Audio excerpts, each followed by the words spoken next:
கசாப்பு கடைக்காரன் வெட்டிக்கிட்டே இருக்கான். திடீர்னு அவங்ககிட்ட போய் பார்த்தா, என்னப்பா பிசினஸ் எப்படி இருக்கு? மார்கழிங்க பிசினஸ் பாதியா குறைஞ்சிருச்சுங்கிறான். என்ன எல்லாம் ஐயப்பனுக்கு மாலை போட்டாங்க. டாஸ்மாக் சேல்ஸ் குறைஞ்சிருக்கா கூடியிருக்கா? கார்த்திகை மார்கழியில் குறைஞ்சிருக்கு. கல்ச்சர் இன்ஃப்ளூயன்ஸ் பண்ணுது, பக்தி இன்ஃப்ளூயன்ஸ் பண்ணுது. டாஸ்மாக் சேல்ஸை குறைக்குது. இந்த 2 மாசம் டாஸ்மாக் சேல்ஸ் குறையும். நீங்க எல்லா கடையும் எடுத்து பாருங்க. கூடாது, குறைந்தபட்சம் கூடாது. என்ன காரணம்? மாலை போட்டான். அப்போ இந்த கல்ச்சர் சமூகம் உருவாக்கி இருக்கிற மதிப்பீடுகள் இது பொருளாதாரத்தை பாதிக்கிறது. இந்தியாவில் மாத்திரம் தான் நடக்குது, வேற எந்த ஸ்டேட்டும் இல்லை, எந்த தேசமும் இல்லை. மற்ற நாட்டில் கல்ச்சருக்கு எக்கனாமிக் சம்மந்தமே கிடையாது. இங்கே கசாப்பு கடைனா வெள்ளிக்கிழமை வியாபாரம் கம்மியாகும், கார்த்திகை மார்கழியில் டாஸ்மாக் வியாபாரம் கம்மியாகும். கார்த்திகை மார்கழியில் பல்லடத்தில் முட்டை உற்பத்தி, கோழி உற்பத்தி 1/3 குறையுதுங்கிறாங்க. புரட்டாசி மாதம் 1/3 குறைச்சிருவான் பல்லடத்தில் கறிக்கோழி உற்பத்தி. என்னன்னா புரட்டாசி மாதம் சாப்பிட மாட்டாங்க. கல்ச்சர் இன்ஃப்ளூயன்சிங் எக்கனாமிக்ஸ், இதுதான் சுதேசி மாடல். பண்பாடு பொருளாதாரத்தை தகவமைக்கும், சீர் செய்யும், உயர்த்தி சொல்லும். இது இந்த அரசாங்கத்துக்கும் சந்தைக்கும் இது பெரிய சவாலா இருக்கு. அதனால என்ன பண்றான்? இந்த பண்பாட்டை எடுத்துடணும்னு நினைக்கிறேன். பண்பாட்டை அகற்றினால்தான் தனது பொருட்கள் விற்பனையாகும். இப்போ நம்ம அக்கா மாதிரிலாம் தங்கச்சிகள்லாம் புடவை உடுத்திருக்காங்க. ஒரு சேலை உற்பத்தி செய்வதில் ஒரு பிரெஞ்சு நிறுவனமோ ஒரு ஜெர்மனி நிறுவனமோ இந்தியாவினுடைய நிறுவனத்தோடு போட்டி போட்டு புடவை உற்பத்தி செய்ய முடியாது. ஆனால் அவங்க ஜீன்ஸ் உற்பத்தி பண்ணலாம், டிஷர்ட் உற்பத்தி பண்ணலாம். அப்போ அவன் என்ன உருவாக்குவாங்க? ஒரு கருத்து, புடவை அணிவது பிற்போக்குத்தனமானது, சேலை கட்டுறது ரொம்ப கேவலம். ஐயே என்ன இந்த 2025 இப்படி சேலை கட்டி கண்ட்ரி ப்ரூட், நாட்டுப்புறம், இப்படி ஒரு கருத்தை உருவாக்குவோம். அப்போ நான் என்ன செய்யணும்னு சின்ன பொண்ணு கேட்கும், இந்த ஜீன்ஸ் போட்டுக்கோ, இந்த டிஷர்ட் போட்டுக்கோ, முழங்கால கீழே காற்று வரலையோ அதை கிழிச்சு விட்டுக்கோ, நீ துவைக்க வேண்டாம், சேலை கட்டினா டெய்லி துவைக்கணும், ஜீன்ஸு ஒரு வருஷத்துக்கு ஒரு துவைச்சா போதும். அதுவும் இந்த மாடர்ன் ஜீன்ஸ் வந்து கிருஷ்ண பரமாத்மா சொல்கிற ஆத்மா மாதிரி, தீ அதை எரிக்காது, நீர் அதை நனைக்காது. ஆன்மாவுக்கு விளக்கம் தெரியுதோ இல்லையா, இந்த ஜீன்ஸ் பேண்ட்டுக்கு எனக்கு விளக்கம் தெரிஞ்சு, அப்படி ஒரு உயர்ந்த நிலை ஜீன்ஸ்.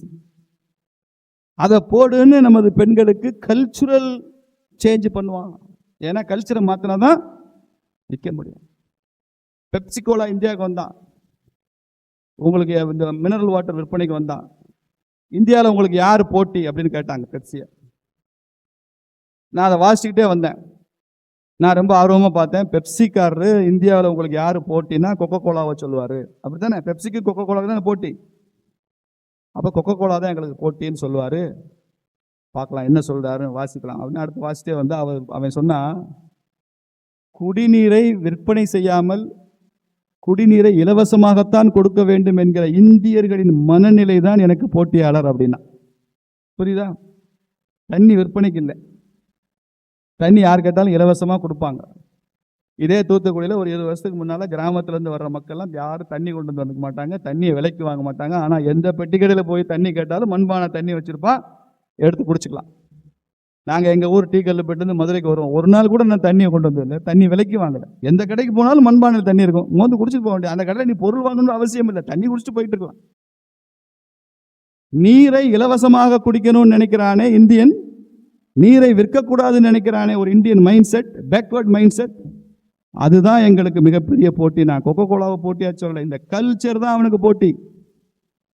அப்போ நாம சுதேசியை பின்பற்றாவிட்டால் என்ன ஆகும்? இந்த பண்பாட்டையும் நாம் தொலைத்து போக வேண்டிய கட்டாயம் வந்துடும். பண்பாட்டை தொலைத்து விட்டால் தான் வெளிநாட்டு பொருள் விற்பனையாகும். இன்னைக்கு கல்லூரி கேன்டீன்ல போனீங்கன்னா, பல்கலைக்கழகத்தில் போனீங்கன்னா, இட்லி சாப்பிட்றதையோ தோசை சாப்பிட்றதையோ ஒரு கல்லூரி மாணவன் பிற்போக்குத்தனமா நினைக்கிறான். அவன் பிஸ்ஸா சாப்பிட்றான், பர்கர் சாப்பிட நினைக்கிறான். ஏதாவது காலேஜ் கேன்டீன்ல இட்லி கிடைக்குதா? இன்னைக்கு தோசை கேட்டா கிடைக்குதா? அப்ப நமது நாட்டு உணவுப் பொருட்கள் மேலேயே அவனுக்கு எதிர்மறையான சிந்தனை வந்து வெளிநாட்டு பொருட்களை அந்த மாடல்ல, அந்த டேஸ்ட்ல, இதெல்லாம் மிகப்பெரிய கலாச்சார மாற்றத்திற்கு வழிவகுக்கும். சுதேசி மட்டும்தான் நமது பண்பாட்டையும் காக்கும், பொருளாதாரத்தையும் காக்கும், ஆன்மீகத்தையும் காக்கும். அதனாலதான் இதுக்கு ரொம்ப முக்கியத்துவம் இருக்கு. அதனாலதான் இன்னைக்கு நரேந்திர மோடி அதை ஆத்ம நிர்பர் பாரத் என்ற பெயர்ல சொல்றார். அதனால வரக்கூடிய காலம் என்பது உன்னதமான காலமாக மாறணும். வரக்கூடிய காலம் இந்தியா என்றால் பெருமை மிகு தேசமாக மாறணும். இந்தியான்னு சொன்னா எல்லா வெளிநாட்டு மல்டிநேஷனல் கார்பரேட்ஸையும் உள்ள வச்சுக்கிட்டு நம்ம பணமெல்லாம் வெளிநாட்டுக்கு போய்கிட்டு நாம் பெரிய பொருளாதாரமாக வளர்ந்து விட்டோம் என்று பீற்றிக் கொள்வதல்ல. இந்திய பொருட்கள், இந்திய ராணுவம், இந்திய தொழில்நுட்பம். பிரம்மோஸ் ஏவுகணை வந்திருக்கிறதா? சுதேசி தொழில்நுட்பம். இஸ்ரோல நமது விஞ்ஞானிகள் செயற்கைக்கோள் விடுறாங்களா? சுதேசி தொழில்நுட்பம். இன்னைக்கு ஆபரேஷன் சிந்தூர்ல நாம பயன்படுத்திய ஆயுதங்களில் 90% ராணுவ தளவாடங்கள் இந்திய விஞ்ஞானிகள், இந்திய தொழில்நுட்பங்கள் உற்பத்தி செய்தது. இதற்கு முன்னால எல்லாம் இறக்குமதி பண்ணிட்டு இருந்தோம்.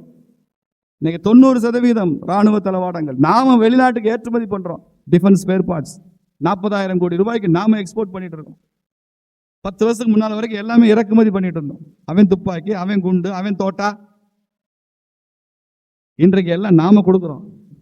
அது இப்ப அந்த ஆபரேஷன் சிந்தூருக்கு அப்புறம் சீனாவிலிருந்து மாத்திரம் வாங்க ஒப்பந்தம் செய்து கொண்ட பல நாடுகள் ஒப்பந்தத்தை ரத்து பண்ணிட்டான். சீன விமானம் எப்படி இருக்குன்னு பார்த்தான்.